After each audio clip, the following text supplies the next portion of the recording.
Hello, everyone. Welcome to another episode of the Marketing Fixed show. This is episode number 9, which is very exciting. We're almost getting to double digits.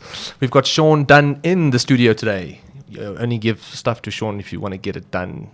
Sorry. I haven't heard that. Only this is going to be the episode or the podcast recording for puns, because in my opinion, you are the pun man. King Pun. Everybody has got that friend or acquaintance in their network that's just really good at puns.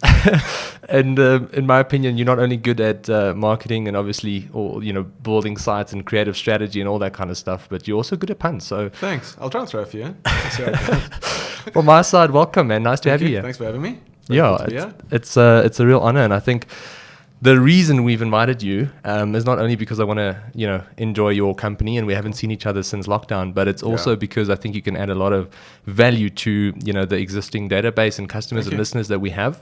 Cool.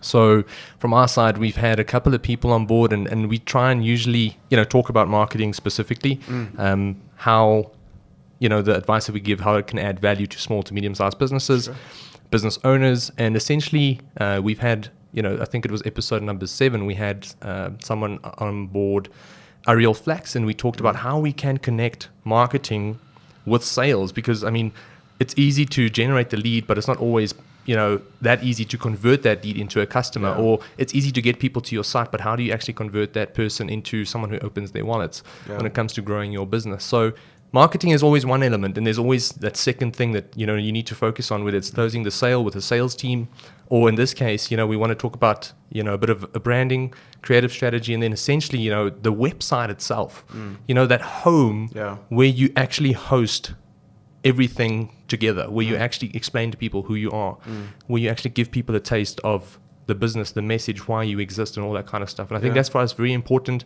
We haven't really had someone that can come on board and really kind of like explain and articulate the importance of that, and how do you really go about building a website that can really convert people into customers and leads and really add value. So glad to have you here. Thanks for having me. It's a very pertinent point, hey. Brands and the philosophies are broadly the same, whether you're if you're an SME. So your website essentially should fulfill a promise. So the risks that any brand or business runs, that you can set the promise creatively and visually in terms of your tone and how you present yourself in the outbound communication, where you do some conquest business, and the destination either falls off because you've set an expectation there and that expectation is not met on the website, or vice versa. You've got poor ROI from your paid media channels, for instance, or your email communication and that sort of stuff. And the website is up and running and it's going strong. It does what it needs to do, but there's a disconnect with your inbound channels, your outbound channels, and that sort of stuff. So every brand needs a home, and that's where you fulfill that promise. That's where you fulfill your expectations. That's where you need to do your conversions. And if you can position your brand strongly enough and your personality strongly enough, it's going to influence those conversions. 100%. And I think essentially, I used the analogy before, your website is your home. And I think you just said that. And I think I used the analogy of, I'm Afrikaans, my mom, we're very conservative people. We always want to make sure that when we invite people over, my mom, the day before, even like a couple of hours before people would come over, she's like, you need to make sure that the dogs are fed and that they're outside and that your room is tidy. You never know when someone walks into your room. You never know, keep the bathroom tidy. Don't clean up after yourself. Put away your shoes. And when people do come over, you want to give them a good experience. Of course. You want a memorable experience. So what you need to really consider is what is memorable. Okay, memorable is positive and it's negative. And you need that consistency across all your experiences, all your interactions and that sort of thing. 100%. And that's going to influence the relationships that you build. So you build an element of trust, and repetition is trust. Consistency is trust. And quality is trust. What's going to make somebody convert if you put the same products in front of two products in front of a potential customer at the same price point? What's going to be the tipping point? It's your personality. Yeah. And that is what's key to that destination. You can have the most beautiful house on the inside and outside, but if the area surrounding it is not optimal, is somebody going to walk through the door, essentially? I want to break this down, this podcast, I want to break it down into 3 kind of like segments, because essentially there are 3 tiers to the marketing, essentially of really the first tier would be essentially, getting the idea. It's usually the business owner who says, I have an idea. I want to offer this, or we have a promotion, or we have, this is our unique selling point as a business now, whatever it is. So you've got the business owner who comes up, or the team essentially that comes up with this idea, this ideology, like saying, okay, cool, this is what we want to stand for in the market, or this is what we want to do for the next 3, 6, or 12 months, or 3 years, whatever. Then on that, that kind of like breaks down to a second tier where you start, having to do the creative implementation and actual strategy. Like, how are you going to get people to convert? How are you going to get people to understand? How are you going to get people to take note? How are you going to get their attention?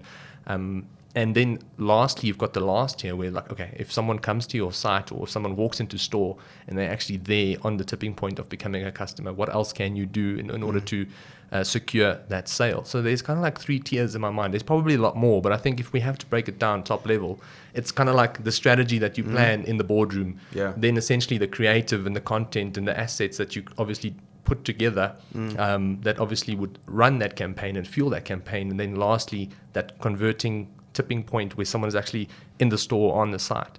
So I would like to start, at top level. Like, you come up with an idea, and I think essentially what happens is you go, okay, cool, this is what we stand for. And I think one of the things I want to talk about is, like, essentially how do most brands, how can they differentiate themselves in the market today in terms of, we every single industry is cutthroat these days.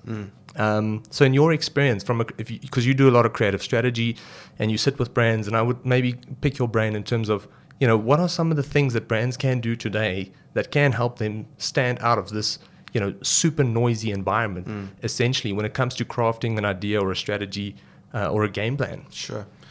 I think for me, critical is putting people first. And when you put people first, any product or service or brand is there to essentially solve a problem.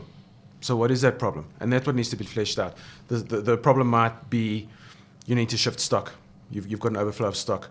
You've got to generate demand. Obviously, that's what marketing is. So what problem are we trying to solve, and what channels are we going to use to solve those problems? If we put the person first, and who is that person? You identify a persona, and you match the persona to the product, and that's when you start wrapping your creative and your tone, your messaging around that persona and that product. You're going to hit your sweet spot.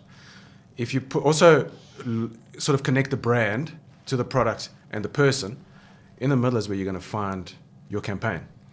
And then what does that look like? So that campaign and that brand needs to represent your business as a whole, and you need to humanize that business, and it needs to reflect your target market. If you're going to pursue the line of price point and price point only, you run the risk of what else am I going to say about what it is that I'm trying to do, I'm trying to communicate, I'm trying to visualize. It's difficult to visualize a price point. If you can visualize the person that you're going after to convert through all those channels, and whatever those channels are, whether it be top of funnel, middle funnel, and bottom of funnel, that's critical for me on how you're sort of going to do your conquest business. So what I'm hearing you say is, like, essentially, like, it all comes down to, putting the customer first, and everything else around, will obviously start naturally evolving around that, whatever fits in with your ecosystem. Whether it's a guarantee or whether it's your price or whatever your brand stands for, but it's about putting the customer first and essentially understanding their true pain points and needs, right? Is that what I'm hearing? Yeah, pretty much. If you can look at your customer and the customer relationship primarily as the product, the sale can almost be viewed as a sub-product. Who am I going to convert first? The person that I've got a relationship with, or the stronger relationship with, or not? It's the one that I've got the relationship with. So if I can prioritize the relationship and how I communicate that relationship from tone and visuals, it's going to be easier to convert that individual. But that's got to be consistent. That's got to be right the way through the channels. Now we've touched on the website being the destination, being the home, and we've also touched on the potential disconnect between your inbound and outbound channels and the destination. We need to meet those requirements, and that whole journey, subconsciously to the user, is what builds the relationship over time. So, we can get into the nuts and bolts of having a consistent message and tone for your brand, but also using that behavior as qualification. So we know through tracking, through your digital channels, through click-throughs, through interactions with your digital assets, the more hoops you jump through, essentially through behavior, the more that individual is essentially qualifying themselves. So traditionally, if we look at a website, in the website context, a lot of brands focus a lot of attention on the form fill-in. Now, me as an individual, as an example, see that form fill-in as a hell of a commitment. Do you know what I mean? If you're asking me from an automotive perspective to book a test drive, you're essentially telling me, listen, you need to come through to my dealership and put my bum in the seat. I'm not really ready yet, okay? But I've visited your website 10 times. My behavior essentially is qualifying that. The trick is to match your message as a brand, as a retailer, to the user's behavior, and nurturing that essentially through automated content, through remarketing. So if it's a known contact and they're sitting within your CRM and you've got the right CRM in place, we know who you are, we can communicate to you because it's permission-based. You've got an existing relationship. We know it's cheaper to keep a customer than it is to get a new one. Yeah, about 10 times, eh? Yeah, it's massive. So you need to be able to leverage that. But that's a relationship. And that relationship, an element of that relationship is your personality. And your personality is essentially your creative positioning and your message and your tone. And how I speak to you as an individual and not as a conquest. A lot of entities and a lot of brands and a lot of products, you're talking R500,000, R750,000 cars, for instance, are being pitched in the same way as that you pitch a packet of washing powder. You know, get this car for this much. You know, you're asking for a bit of a commitment. If you want me to spend, R750,000 on a car, Hundreds. It needs to be seen in its own context. So the higher the positioning of the product, the more work you have to do. If we've got a lot of experience in the automotive industry. Yeah. And that sales cycle, I think the average now is 42 months. Sure, that's long. It's long. Where, just out of interest, where did that start? Like essentially in when the economy was a little bit better, like obviously that... It's going to be worse now. Yeah, so my question is like, it's now 42 months? 42 months. Is What the was it? cycle. What was it like 5 or 6 or 10 years ago? Do you have any stats on that or not really? Not on hand. Okay, so we but don't know the how... average now is now the 42 months. So Sure. the context that we're getting to is that you need to maintain that dialogue. You need to maintain that relationship for 42 months with me, who I've already bought for, because we know that by 10 times it's cheaper to convert me than a new customer. How are you going to maintain that conversation? If you keep banging the price drum as a brand, that's my message. That's how I've positioned myself as an entity. I'm not going to listen to you much over the course of 4 years. But if you put me first and what my needs as an individual are, I've got a young family, I need space, affordability, especially now. Economic in terms of fuel. All that sort of stuff. It's about a life cycle. So it's a product life cycle and it's an individual's life cycle. How you speak to that visually and through your messaging is what's going to keep you on the line for longer.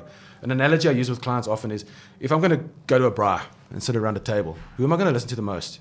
The funniest guy or the guy that bangs on about the price he paid for his meat over and over and over? I'm not going to invite you much, or I'm not going to come to your bar much anymore. Your ears are going to fall off. Exactly. So that's the trick for brands. And any retailer. You can be a greengrocer down the road, or you can be a massive OEM. You need to be able to keep these guys on the line for longer. You know what I find the problem is, and please correct me if you either agree or don't agree, but I think not only has social media to some extent, made it easier for people to advertise. So the barrier to entry is very low. Anybody with $100 can advertise. So there's so much more noise. Yeah. So we're seeing more ads every single day. We're becoming immune to it. That's one problem. But also on a bigger scale, more brands are offering more products, and essentially they are now starting to, they've in the last 20 years already, they've been starting to tap into each other's markets because everybody wants to grow. So you'll find that Game stocks everything now. Woolies stocks everything now. You walk into a Checkers or a Pick and Pay or whatever, and you can get anything you want. Where 10, 20 years ago, Woolies was specialized in something and Game was specialized in something. There was a trade center. Okay, trade center would be a different, LSM altogether, or you're depending on the goal of the visitor. But I think essentially every single car, even car manufacturers, like everybody's doing a Bucky and everybody's doing a sedan. So not only is your barrier to advertising lower, but you're also starting just to compete with each other because everybody's starting to work on the same products and services because everybody wants to grow. Yeah. Do you agree with that? Or? Yeah, 100%. So your context is social media. If I am the greengrocer that I referenced earlier, my competition in the social space is not the greengrocer down the road or the Woolies down the road. My competition is Nike.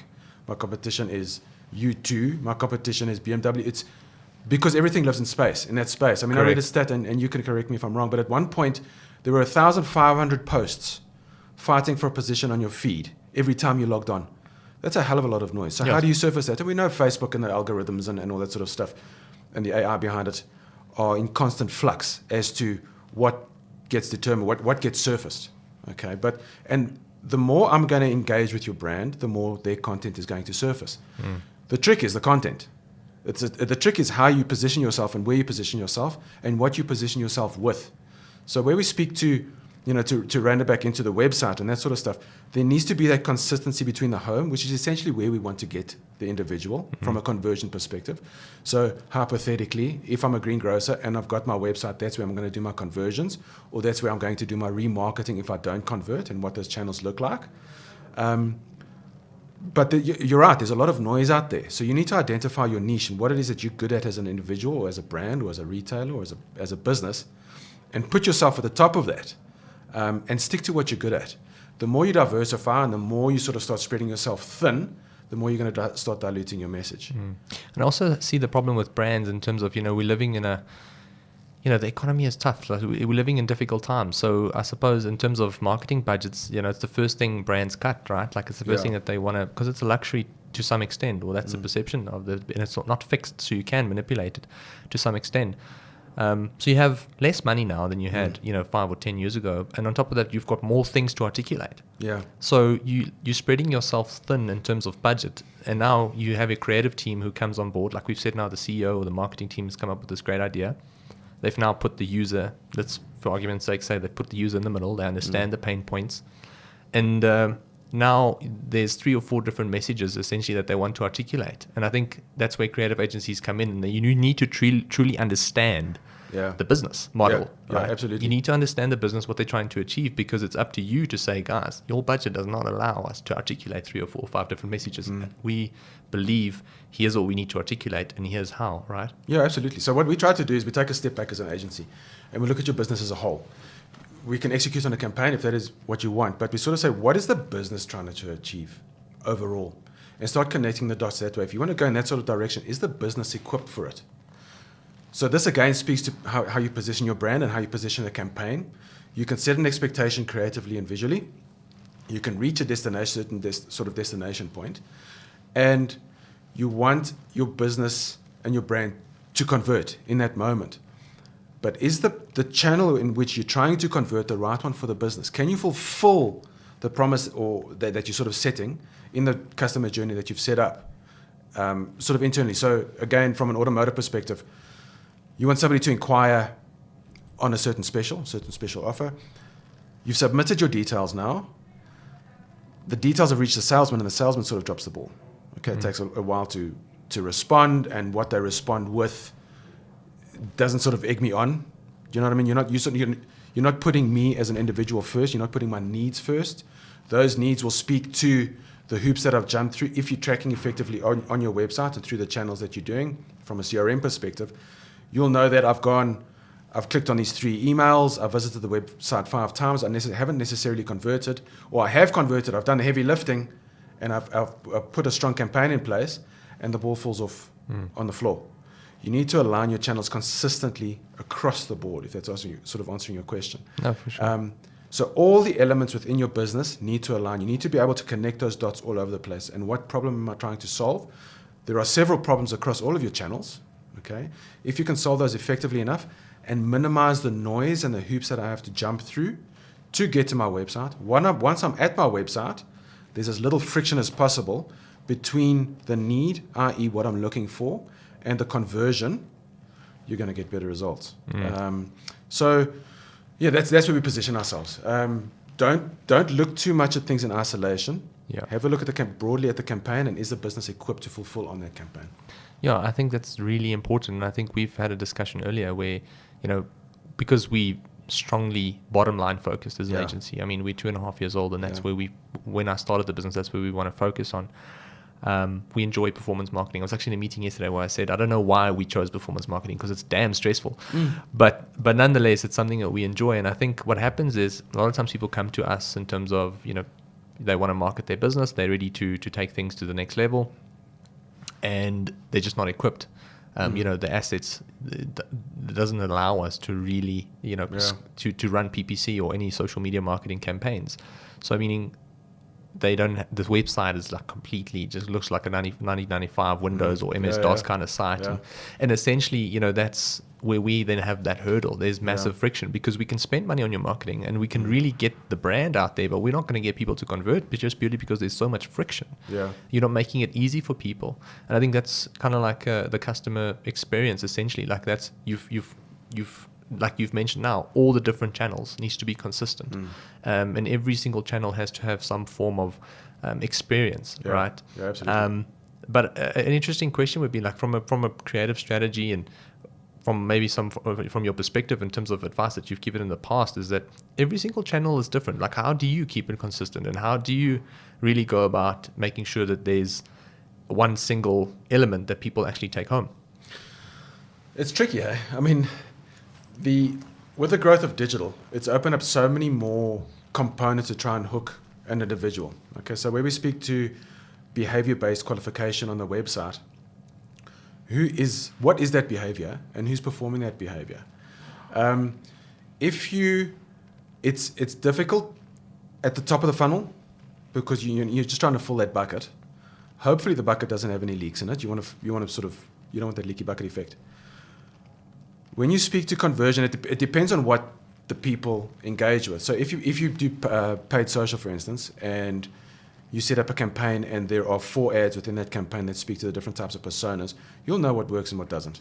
Okay, and especially in the game that you're playing in sort of middle to bottom of funnel from a conversion perspective, there's data around. So there are learnings. It's difficult for brands and small business to understand what is data, what is it sort of telling you. But play around with the messaging and the positioning and that sort of stuff. Don't be scared to take risks. If you're going on a cost per click model, look at that channel and that click as learnings, not necessarily always as conversions. And find your sweet spot. You're going to know what people are engaging with or not. For smaller businesses, it's difficult to generate that type of content and find it. Have a chat to your customers. See what they engage with. You get, also being in that digital space, you have tools with which to use that are cost effective. Try and get those opt-ins with a customer's one-on-one sort of thing. So say it's email, for instance. In the back of my mind, that's what I'm sort of thinking of. Send out value-added content and look at your business as a service and not necessarily as a product all the time. I keep wanting to sell this bottle of water, but what value can I wrap around that bottle of water to keep the conversation going? And as the conversation keeps going, you wrap it around a consistent visual and visual tone, and that's how you're going to sort of learn what engages and what doesn't. You don't have to feel intimidated. From a social perspective, can feel intimidating. There's just so much noise around at the moment. There's so much noise on a political level, an economic level, a health level with COVID and all that sort of stuff. So it's difficult to surface yourself as a brand, as a campaign, as a product, as a sale. But you'll find your niche spot. Play around. Don't feel intimidated to sort of think, listen, I don't have the resources or I don't have the skill set or the knowledge set to reference from a visual perspective. Put something out there. The message and putting the person first, or putting your, let's call it a conquest, first as an individual is what's going to resonate. That's it essentially. No, thanks. And I think you've explained it quite clearly, but what I'm hearing you say is don't be scared to test and see what people resonate with. Try. Yeah, absolutely. Build that bond and build that relationship. Even if even if you drop the ball somewhere from a customer service perspective, okay, people will forgive that if they've got a consistent relationship with you as a brand and they know what they're going to get. People forgive that sort of stuff. If you make mistakes in terms of your branding or service or experience on your website, whatever the case might be, because the relationship is intact and you're treating the individual as a person and you're putting that relationship first, remember we alluded to it earlier, if you can look at your relationship as the product and the sale as the byproduct, people will be okay with it. They'll open up to it. And I think let's touch on that for a second, just purely because I think, when you said it, like, when bells and like a little light bulb goes on and you're like, hey, I've never actually thought about that before. You've mentioned specifically that the experience should be seen as a product of the business. Absolutely. That's how if you get into a car, okay, and you've just bought a BM, for instance, there's an expectation there, and you've wrapped yourself in this experience to such a point where you go, I'm not going to go back anymore. It's the same with the touch point offline. I mean, that's where we talk about consistency of the brand. I'm in the process of getting a bike, okay? Walk into the dealer, have a chat to the guy. He's converted me purely through the engagement that I've had with him. And it was such a cool chat with the dude. I spent double what I wanted to. Yeah, of course. Let's be honest. But he's the salesman, or the owner of the business. I spoke to the owner of the business, not a salesman. He was so engaging in putting me first that it's a no-brainer. Actually, you've got me, you've hooked me.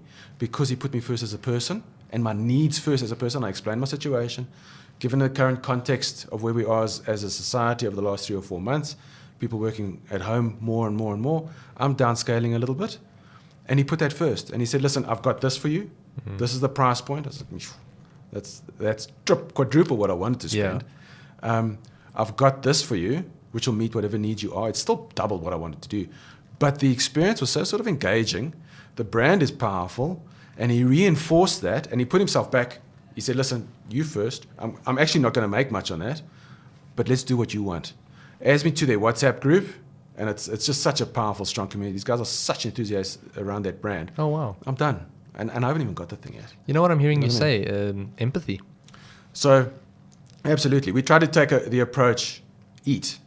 If brands and businesses and retailers can keep this in mind, EAT. Empathy, authenticity, and transparency. If you can have a look at that and keep that in the forefront of your mind, where you look at putting the person first and the experience first as a product, use EAT, you're on the right track. So let's look at empathy. Empathy, from a website perspective and a digital strategy perspective, means putting the user's needs first. So we know as a business we've got a need, we've got a certain product that fulfills that need. Don't keep selling the product to fulfill the need. Sell the solution that you're trying to position the product towards. I like that. Empathy, authenticity, don't try to be something you're not. It's and where we say being something that you're not, again, you're setting the expectation through certain channels. Where you drop the ball and where the expectation is not fulfilled is not authentic. Okay, because you can't fulfill the promise that you've set up, and that speaks to authenticity. I've made the promise, and now I understand your problem. Okay, I'm going to solve your problem. I've now set you on a journey to solve that problem through the digital channels and the spacing, positioning, from a creative and visual context. I've dropped the ball now because I'm treating you as a conquest. So say I put my product, now I start pushing price. I'm not authentic. I'm still not solving your need. I'm solving my need. I need to sell this bottle of water at the end of the day. It's not the fact that you're thirsty. I'm not thirsty, dude. Yeah, I don't want your bottle of water. Buy this water, yeah. Keep me thirsty. And solve the need of quenching my thirst, and not the fact that I need to sell this bottle of water. And then transparency. Where we said earlier, people will forgive businesses dropping the ball if they're transparent about it. I don't know if you saw yesterday. There's a business in New Zealand called Rocket Lab. Similar ball spaces, similar space as SpaceX. Oh, cool. They sent 5 satellites they launched 5 satellites into orbit. Recently? Yeah, I think over the weekend. And cool. It exploded. 5 satellites, thanks for coming. $5 million worth of equipment. The first thing that the owner of Rocket Labs did, and they're a small business based out of New Zealand, on the front foot, we cocked up. Yeah. There's 5 million pieces of 5 satellites floating around the sky, and we messed up, and we're going to fix it. You're willing to forgive that if you're open and transparent. You now create a sense of empathy towards the business owner because they're transparent and they're authentic. And you go, okay, let's start again. Let's give it another go. Yeah, a lot of times brands are defensive. Absolutely. And they pretend like it wasn't actually their fault, and they kind of try and get the public to understand that, hey, we're not actually in the wrong. This is just something that happened. But purely, like you're saying, being transparent kind of like builds trust. Acknowledge. You have to you're taking a step back in terms of sales, but you're taking 2 steps forward in terms of trust, which will pay down dividends down the line. if I've got an issue with my car and you push back at me and sort of say, well, this isn't our problem, I'm not going to come back to you again. Same thing with a consistent user journey, a customer experience across your digital channels, online and offline. If we've made a mistake, acknowledge it, treat it, and build trust that way, as opposed to being defensive. Rather take the knock financially, say it's a car and there's an issue. You're going to get me back as a customer again. People need to, and brands and businesses need to see the longer term picture in terms of building that relationship and that dialogue. Dialogue's very broad, to get me back in again. So when you look at, and again I reference our experience in automotive, how do we keep that dialogue going for 42 months? Wrap service around the vehicle itself. And service can be experiential. Open me up to experience on your brand, events, value adds, and you're going to convert me so much better 4 years down the line. Instead of looking in the now and going, how are we going to sell this month's targets? This month's targets could have been built 3 years ago if you'd done it right then. Look bigger, look broader, and that's what we say. We take a step back and we say, what is a business trying to achieve? Not necessarily the campaign or the creative in isolation. Yeah, man, and I think thank you for everything that you've shared already. Like, I think it's helped quite a lot. So, and to put things in perspective, we've got that kind of like the idea now that the marketing team has come up with, and the CEO said like, hey, cool, let's do this. We now know, build it around the customer, make him the primary focus, him or her, essentially all their needs, the pain points, and essentially find a message that you can be consistent with across all the different channels. And, from there, by being consistent, by being clear, you essentially building trust and you're creating a sort of experience. And this is kind of like why my favorite part of the podcast now is where we're going to start talking about the actual website, the experience of the website, and essentially what you do. So, I mean, you've built probably close to 1,000 websites in your life, probably. So I think in essence, if you were a small to medium sized business that now, if you feel you've got most of the stuff covered, the only 2 steps left is really building, a website, and then essentially, let's say you've got your sales processes in place even. The next step is to get a site and then essentially amplify, awareness with social media or digital marketing campaigns. Sure. What would the first thing be that you look at building a website? So if a customer had to come to you and said, cool, I want to build a site, you take a step back, and what do you do from there then? Where do you start? We take a step back and it says, what is your funnel? Okay, so what is the entry point? What is it that we're trying to position? And how are we trying to close? So if we look at a lead conversion model. How would you dumb that down for me, speaking to me like I'm 5? Okay, cool. We want to sort of say, what is the need? Okay, the need is, I'm thirsty. Of the customer, obviously. Of the customer. What is the need of the customer? But look, what is the need of the business as well? Okay, so where these 2 or 3 entities merge is where your soft spot is. So the customer or the visitor's got a need. We've got a solution.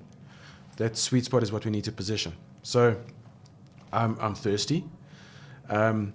I position the product in a way that solves the need. That then obviously drill down. We don't go further than the 3 steps. So the 3 steps is as an introduction, a click through, and a conversion. So a conversion is somebody that now has either bought the bottle of water or has inquired about the bottle of water or has told us that they are a young family and they want 4 bottles of water. Okay, so now we start developing personas, and this is the sort of stuff that we capture in the back end from a CRM perspective. And if you want to nurture from the website, we build collateral either from a remarketing perspective or an email perspective if it's already a customer, and we start speaking to their pain point of 4 bottles of water for 2 young kids under the age of 10 sort of stuff. But you want as little friction as possible. Correct. To get to the end result. So from the game that you paid in from a paid media perspective that your paid media, and especially from a Google perspective, picks up that friction and says this isn't a great user experience once I'm at the destination, and there are certain impacts on your paid media strategies. You need to keep that sort of stuff in mind in terms of, again, your friction and what it is that I am as a brand and how am I presenting myself to the end user to start building that online relationship and that online connection that somebody relates to, that has an empathy with, that is authentic and that is transparent. From the nuts and bolts perspective, from a user experience side of things, now for those that don't know what user experience is, it's basically the way you physically structure your page and the content within your page to best convert. So conversions again are broad. Hey, a conversion could be a broad, like a page visit. A conversion might be a click on something. A conversion might be a form fill-in or an inquiry. And you need to structure the architecture, the framework of the website optimally to best lead to that conversion. So you sit down with the brand or the business, or you as an individual, if you're not in the position to hire agencies or designers, and say, keep it very simple. How best am I going to reach my goal? And my goal is I want somebody to inquire about this bottle of water. And that's how you're going to build your funnel. So the more clicks you put in place is more friction. If you think of a click as a door, the more doors that I have to walk through, or the more keys that I have to put in to unlock that door, the less optimal the experience. Yeah, I think there's two things that I want to touch on. I want to ask you a question. I want to ask a question on one of them. But the other thing is, we believe that it needs to take you 1 or 2 clicks. 1 click would be optimal, but no more than 2 clicks to get to exactly where you want to be, essentially, which is the final offer of what you're actually there to find on the site. So if you had to come, for example, to, you quite strong in the automotive industry. So if you had to come to, an automotive website, it shouldn't really take you more than 2 clicks to get to the final offer or the final, kind of like conversion page where you actually positioning whatever you're trying to sell. Is that something you believe in, or what is your perspective on that? I do. So again, from an automotive perspective, and if you think of real estate as well, that's a massive amount of investment. So from our experience, you want as little friction as possible, but you want the best experience as possible. So you're not going to get me to convert on a 750,000 rand car if it's going to be a 1-pager with a simple form fill-in that says buy now, inquire now. That's not enough. You're asking, a house and your home and your car are the biggest investments that you can make. You can invest yourself in terms of debt and all that sort of stuff. Of course. It's a hell of a commitment. And expecting me to convert with as little info as possible, sort of thing, you haven't created the experience, enough of an experience to convince me to submit my details, to commit to the journey of the purchase. So I agree with you. You want as little clicks as possible, but you want the best experience. You need to find that balance. That sweet spot. Yeah, you're not going to convert. Let's take a step back. Businesses that portray their product in an environment that doesn't fulfill the experience are putting themselves first broadly. Okay, I want the sale. Here's the offer. Make sure it converts. Well, speak to convert. What is a conversion? So time on site can be used in a conversion. So for those who don't understand, time on site is I can spend 10 seconds on a site, which counts as a bounce, or I could spend 10 minutes on the site, and that sort of tells me as a business, this person's really interested. How do we speak to this best? And that's where, in your game, remarketing comes in. So remarketing is I served an ad based on a web page visit, which is tracked through a pixel, and then we carry on that conversation through other channels. People and listeners might identify with banner or display advertising that sort of follows them around the web and websites that they visit. There's a consistency in these ads and that sort of thing from the same brand and the destination that I've come from. That needs to be that message and that visual needs to be consistent to my visit, and that speaks to the broader customer experience. Yeah. And the starting point is that website experience. So be open, play around. There's things called, and this is a big word, conversion rate optimization. Yes. So I love that. In our game, it's you might have put a framework of a page in place which you think works, okay, but the data is going to tell us whether it's working or not. Correct. If it's not working, based on certain KPIs that we put in place, how do we reorganize the layout of the page that meets the customer's expectations and ours from a conversion perspective? Are you going to have your form at the top of the page of the business, or are you going to have your form at the bottom of the page? By putting your form at the top of the page, in my mind, speaks to what it is that we're trying to advertise. A form at the top of the page for a bottle of water is one thing. Form at the top of a page where you're asking me to spend R1 million on a car is a different thing. Correct. Because you're basically just saying, fill in your details now, as opposed to an experience that's going to lead me to the conversion. And almost qualify the lead. It's through behavior. It's like qualifying the lead. before they actually enter the system. Yeah, exactly. So to answer your question, we're going into a bit of detail in terms of the structure of your site.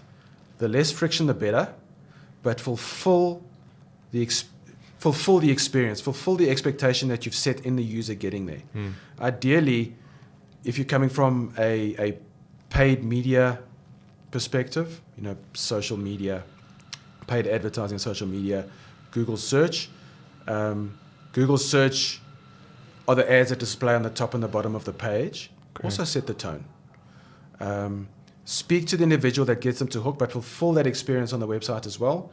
Create as little friction to the end product or the end conversion, and fulfill the promise of a positive user experience. Yeah, and I think, thank you for answering that. And then Sure. the other thing I wanted to ask was, I have a saying, just purely because, I'm strictly lead gen and conversion focused. I have a saying, one message per page. It's almost like, I know it's not always possible, but and what I mean by that, it can be taken out of context, obviously. But a lot of times we have SMEs that come to us and say, okay, my website's ready, I want to start marketing it. And then I'd find that it's one page with a lot of different things, who we are, where can you find us, what we do, the owners of the business. And then a lot of times I'm like, look, that's great that you want to articulate that. That's awesome. But put it in a destination, put it in a specific spot somewhere on the site where people can go and find it if they're interested. Don't put it in front of them if you don't know if that's what they want to know. Yeah, exactly. So what I usually say is one message per page. And the best example I can reference here is that we've got a security company, ATG Digital, and they do access solutions. Okay. They digitize the access points for companies, and what they do is, even though it's a simple offer that's similar to everybody, it's digitizing your entry, the access point essentially. To some extent, the general manager of a golf club versus the general manager of a shopping center versus the general manager of an automotive, the retailer itself. Everybody wants a solution best suited to their needs. Yeah, absolutely. So essentially, even though the product is quite versatile and can be used in any industry, people want to know, how does it fit into my business and my industry? So what we say is like, okay, cool. What we've done for them is that, okay, build a landing page specifically for schools, build a landing page specifically for golf clubs, build a landing page specifically for shopping centers. So what's happened is that the guy who runs the shopping center, or the health of safety, or, the key decision maker in the health of safety or security or whatever, the general manager would go and be like, hey, this is for me because it's contextual to my needs, versus just looking at a digitized access point and then go wondering, is this suited to me? Now I need to inquire and actually find out from your sales team if we can use this. Yeah. Versus just telling me right there and then, this is perfect for me. Yeah, exactly. One size does not fit all. And you can't paint every prospect with the same brush. Yeah. So to use that sort of context from a website perspective, businesses need to ask the question up front first and tailor the destination according to that need. So, sort of the game that we play in, we can generate what are called dynamic landing pages. So a landing page is essentially a web page, but when they become dynamic, the content on that website changes specific to the first click. So I want to buy a car, okay? The 3 questions you can ask are you a speed demon? Are you a family man? Or happily retired? Because those are 3 different, let's call them contact points. Okay, the different personas. And all 3 are going to buy a different vehicle. Yeah, they're going to buy a different vehicle, but don't put the vehicle in front of them. Ask them what the need is first. Okay. When it comes to dynamic landing pages, what's really awesome about those is that you don't have to build 3 different pages dependent on the click. You build one page and it populates the content that you've pre-populated, which is sort of loaded in based on what you clicked on. Okay, so it almost expedites the rollout. And then you start building these landing page funnels. There's some very interesting software that's coming out now. That's what I wanted to ask you. I know there's a software tool called Unless that does something similar, but is there something specific that you guys are using out of interest? If it's intellectual property, you don't have to tell me. No, not at all. So, that's the benefit to SMEs, is that there's loads of software out there. Active Campaign are a good one. SharpSpring, HubSpot are out there. HubSpot is probably a higher price point. Yeah. Sort of top of tier. Specifically corporates. for dynamic landing pages now. Yeah, you can generate these landing pages across multiple platforms now. Okay. But what's awesome about these platforms is that they tie in with the lead nurturing. So what is lead nurturing? If I still want to buy this bottle of water and I'm not really convinced yet, you maintain the dialogue and the conversation through email based on my web page visit. So because I'm an existing customer and I've bought water from you before and I'm questioning, should I buy water from you now again or should I go somewhere else? Because you've got my details and you've driven me to a specific page and I'm a family of 4, so I want 4 bottles of water, you can speak to my need dynamically across the web if I haven't converted. But you speak to me as a family man, speaking to my needs as 4 individuals within a home that might need something specific to where I am in my life stage. Same goes for vehicles. You're not going to speak to me about 2-door sports cars. You're going to speak to me about 4-door SUVs because that's my specific need. Getting back to dynamic landing pages and all that sort of stuff is that you can tailor the messaging and the positioning of your campaign specific to my pain point, and you can answer my need with dynamic content. So it sounds complicated because that's a game we play and it's sort of second nature, the language that we speak. It's not as complicated as people might think if you've got the right partner to roll it out for you, and a partner that sees the business and the need and the campaign from an umbrella perspective, and then that starts connecting the dots across the web to lead to better conversion for me to either purchase this vehicle or purchase a bottle of water, whatever the case might be. Well, yeah, awesome, man. And I think, I know you've got somewhere to be, so I thank you for your time. No, and I want to ask one more question, and then, 2 more. And the first thing is that, I think a lot of people underestimate this, and a lot of business owners and maybe even, people in marketing positions are not always aware of this, but the part of the experience on the site is also how your site loads. Absolutely. And I think a lot of people have this beautifully designed site. The creatives are all high res. It's really, really good looking. You can actually see the reflection, and on all the creatives and, the photos that are taken, and it's really amazing. But essentially what that's done is it's pushed up the loading time of the site, which I know is a big pain point for users because people are impatient. We live in a world of obviously where convenience is put first. So my question is, how would one try and find the balance between, a site that loads fast and obviously something that's well designed, where you offer that great experience? And, is there some recommendations that you can, give some of the SMEs out there in terms of, I know there's Google website speed tests that you can do. Maybe elaborate on some of the stuff that people can do and how do people find the balance between that? Sure. So again, I think it alludes to behavior-based qualification, what people are prepared to commit to in that moment of visiting that website. So take a step back. If a page takes long to load, I think the average in the US now is sort of 3 seconds. If a page doesn't load within 3 seconds, it bounce. So the stats show that for every second the page loads after 3 seconds, I think there's a 30% chance of someone dropping off. So every second after 3 seconds, there's a 30 to 40% chance that someone will just drop off and leave. So Amazon did a test and they found that for every second after 3 seconds, they lose like $100,000 in sales or something like that. That's crazy. Obviously, they're massive, so it sounds like it sounds unrealistic when you think of the figure. But if you take into context how big the business is and how much traffic they get, then it starts making sense. $100,000, if not more now, because I think this was like 2 years ago. For every second after 3 seconds, they lose. So obviously, speed is an element that needs to be taken into consideration. If you look at how much money Jeff Bezos is making, the pages are loading quickly. Yeah. So I think if somebody lands on a page, surface the initial message and visual as quickly as you can. If a user is that vested that they want to find out more, and finding out more requires additional information. So information is visuals, it's video, it's content and all that sort of stuff. They'll commit to doing it. So it's a balance. You also can't. It's difficult to provide a positive user experience, something that's engaging and something that converts, if it's really superficial. Now, when we say superficial, is if we have to align so strictly to the speed of a loading page, of loading a page up, and not have an experience.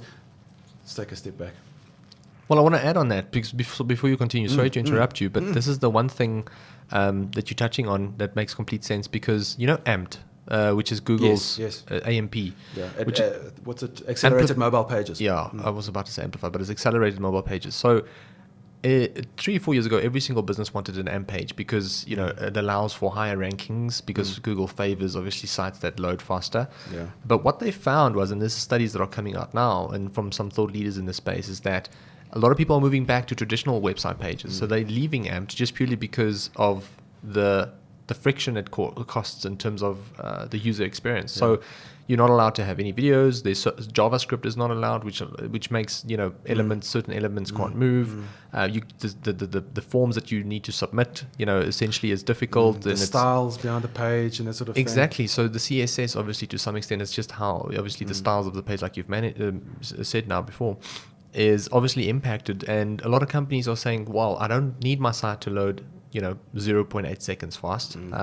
I'd rather have it load 3 or 4 seconds, but know that I'm actually finding the balance between speed and a good experience, essentially. So surface the question earlier. What are you asking? Okay, what is your need, and serve that quickly. If you can answer the need effectively enough, people will commit to a page that's a bit heavier, that needs more to load, because they're engaged in that moment. I'm prepared to watch a video for a bit longer, because I'm getting what I need essentially. But give them the option. Don't make the default a heavy page. Do you know what I mean? If the user is diving through that website and every page is super light, okay, but doesn't provide an effective experience, what's really memorable about it? Is somebody going to remember a page loading in half a second, or they're going to remember the emotion that they had in that moment of a page that maybe loaded a little bit slower, but fulfilled my need, fulfilled that sort of experience. You know what I mean? But give them the option to do that. Don't make a video play on default. Don't put videos in the background of your page that are going to take a while to load.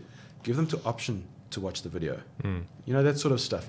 And that's going to improve the performance of your page. Just sort of elements like that. Now, these things are sort of organic. There's constant iterations and learnings.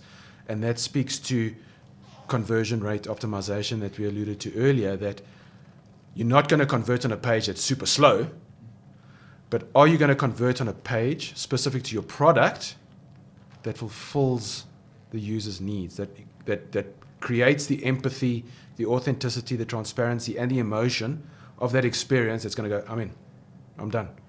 The reference I used earlier in terms of getting the bike and paying more than what I wanted to, if we use that context of of a user on the page, preparing to pay more in terms of time on the page for a positive experience that's going to convince them to convert, they'll more likely engage than not.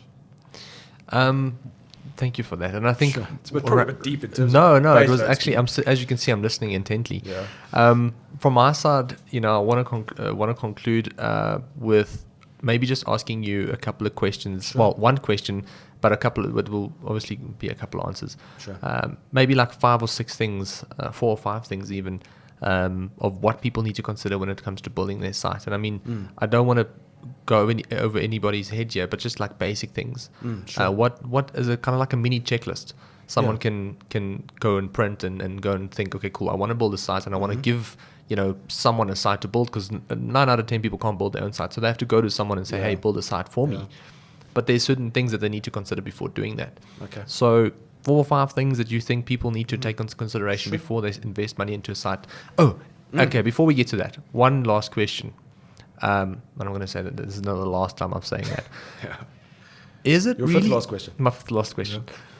Is it really worth undergoing all the expenses of building a custom site these days for a small to medium-sized business who basically just needs a place to host, who they are, what they do, and essentially... Because we found this before, where a lot of people, a lot of the medium-sized businesses and bigger businesses would come to us and, then they have a custom-built solution. Yeah. And it's a basic site. And it's literally a basic site where someone is just capturing leads. It's happened once or twice, and every single time we want to make a change, it's 1,250 Rand an hour. Tracking scripts is 1,250 Rand just to put up. So essentially my question is, like, how can a small to medium sized business find the balance between an affordable site that offers, obviously, or find all the different solutions and offers all the different solutions you needed, and then sometimes going the extra mile to actually build something custom? Is it really necessary to build custom sites these days? It depends on the need. I think it depends on the business requirements. So broadly, not necessarily. There are platforms and environments out there that do a lot of the heavy lifting. So a big trend in the web development space, it's called a no-code movement. So it's basically a visual interface to building your website. These platforms, one being Webflow, allow designers to be in more. Actually, no, I don't know Webflow. I've seen it's before. powerful. Allow designers to build what it is that they sort of have envisage, and what's been signed off by clients, obviously, as opposed to looking for devs, which is a very, very strong niche and a deep skill set to develop what it is that they need. So, but again, it depends on the requirement. Hey, are you building basically a brochure-based site? Which That's what most people need these days, right? Yeah. So, but again, there are third-party marketing platforms that we alluded to earlier from a CRM perspective, Active Campaigns and HubSpots or whatever the case might be, that you can plug in from a CRM perspective. And if you want mobile-type plugins or video-type requirements for your website, you could use that sort of resource. And they're not over-the-top expensive, depending on what your requirements are. But no, broadly, you don't have to go and look for custom devs. If you've got a designer that is digitally savvy, which is very important. So now, we spoke to earlier about how to best structure your page. A designer has to have a digital context as to best structure a page, which leads to a conversion. Now, conversions are broad. It depends on what your goals are. They need to be switched on to that. It's not just a question of put an image and put some copy and put a form down here. You need to know what's going to convert. But that's going to take place when you speak to your client, when the designer interfaces with the brand. What are the requirements? Okay, this is how we see it fulfilling. But this no-code movement is very powerful, and you can go to market a lot quicker. You don't have to spend 6 months deving something that's niche. You can use it. It's almost like a plug and play. Yeah. And you roll it out that way. No. So, and like Shopify from e-commerce perspective, and the WooCommerces of the world and that sort of stuff, they do the heavy lifting. They've got all the AI plugged in, artificial intelligence plugged in the background that does the analyzing for you and does the recommendations. Shopify is so powerful. Yeah, I love it. We can talk It's about that awesome all day. like a whole new episode. And they're almost gamifying website performance and e-commerce performance. And they say, congratulations, you've hit this target for the day. And it's a benchmark for your industry or whatever. It's massive. And this allows people who are not specifically that digitally savvy to get on board, especially in the environment now where you can't, you've got to be online essentially to amplify your business, where people, if you're a destination-based business, how do you sell? Those sorts of things are very, very powerful. And they feed you strong information and make recommendations. Say, listen, we see your campaign, you've plugged your Facebook stuff into this campaign and it's performing like this. Get your digital guys to maybe amplify this product for this much. And that's how you're going to learn sort of stuff. So to answer your question, there are tools around that don't break the bank, that you can roll out quickly and effectively, and you can iterate, and that are sort of flexible based on what it is that you want to do. Cool, man. And then lastly, 4 or 5 things that someone needs to keep in mind before running to a designer or maybe even a coder or whatever it is, or even before building it themselves. Give us some insight there, please. Just who are you? What sort of relationship do you want to build with your end user, firstly? Secondly, how would you answer that, just out of interest? Give me an example of the water bottle company that we talked about. What sort of me as a business and how I want to position myself. I'm putting you first. I understand that you're thirsty. I'm not here to sell the bottle of water. I'm here to quench your thirst. And this is the guy behind the bottle of water. So, I mentioned at the beginning of our conversation the local greengrocer. They put relationships first. These are the guys that are sort of at the coalface of their business, and that's who I'm going to relate to. Put yourself out there. Put your name and your face to the product and back it. Because if you're sitting behind, deep behind a brand, and especially as a small business, it's difficult to put a face at the front of a massive corporate. But it doesn't mean you can't reference people behind your brand. So put people first, and what problem am I solving of yours? How can I fulfill the need that you've had? That's why you're here, essentially. A lot of the time people don't understand the problem that they have and the need that they have. But if I put you first and I put my face to it, I'm backing myself, sort of thing. And now you start building up empathy and you start building up trust and authenticity and that sort of stuff. Another thing is less friction, the better. Okay, so what is my end result? I want somebody to go to this page where I'm selling this specific bottle of water. Once I'm on that page, what story can I tell around the bottle of water, and how I fulfill that as a brand and as a retailer. Make your website calls to action. So what is a call to action? It's a button to get somebody to perform an action. Okay, make those big and bold and make them stand out from the rest of the content on your page, because that's the funnel that you want somebody to follow. If you think of your website, where do you want the person to go and how quickly do I get them there? The door, which is the button to get them there, has to be front and center. Don't hide the door around the back, 5 passages down. They're not going to get there because they don't know where to go. So you have to make that call to action, that button, stand out prominently. If your brand and your business has a specific color palette, say my color palette is a gray, an orange, and a turquoise, or whatever, make your calls to action that turquoise across every page. Whether it's a big block button or it's a text-based button, that color of that button needs to be the same, because that fulfills a subconscious, it sends a subconscious message as to, if I want something, that's where I need to go. Your headings and stuff can be another color within your color palette that ties in that sort of stuff. So that speaks to friction. Hey, remove the friction, make the important things stand out subconsciously as a user, and this speaks to user experience, and that's going to get them to your end result sort of quicker.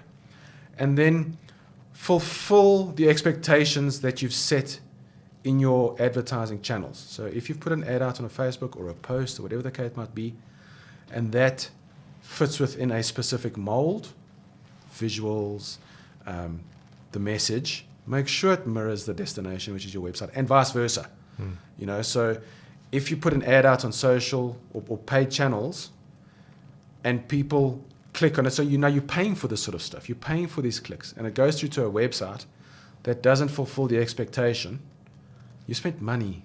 Yeah. You've lost money. You're wasting money. You're wasting money. And you're also wasting money building a really powerful website, everything that fulfills the need, but your channels that are going out there don't connect.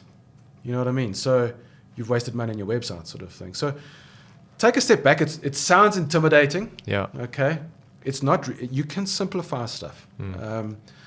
It's our jobs as service providers To do that, to implement that, to see the vision of the customer, to see the business as a whole, and to see what it is that we're trying to achieve, and to connect those dots. Cool, man. Look, I want to thank you so much for coming through, Sure, and then thanks. I want to do a little bit of a plug alert. Sure. If anybody had to get a hold of you, where can, I know they can probably find you on social media, but more from a business perspective, Yeah, sure. the website, company name, email, whatever, like Absolutely. contact number, Skype name. Sean.Dunn, that's SEAN.DUNN07 on Skype. LinkedIn, same, Sean.Dunn07. ShanghaiDigital.co.za. Okay. Email address is sean@shanghaidigital.co.za. Cool, man. And I think if there's anybody out there who wants to really take a step back and plan things properly in terms of their marketing for the second half of the year, I think is really important, because that's what you guys do, and you do a really good job. And we've worked together on certain accounts before, and that's one of the reasons why I was very comfortable to invite you on the podcast. So from our side, thanks for much for coming through. Cool. Was lovely having you here. Yeah, we'll probably do No it puns. again. No puns. What Not, happened? not a single one. Sort of delved in the conversation. I know. No, I really, really enjoyed it. And I think Thank it's you. eye-opening to everybody well. out there as well. The next time you come in, we can probably just do a whole episode of Shopify stores. Yeah. But anyway, from my side, Awesome. thanks so much for coming through. Thank you. All the best, and everybody out there, stay safe and have a good one. Yeah, Cheers. you too. Thanks for the opportunity. Cheers. Bye.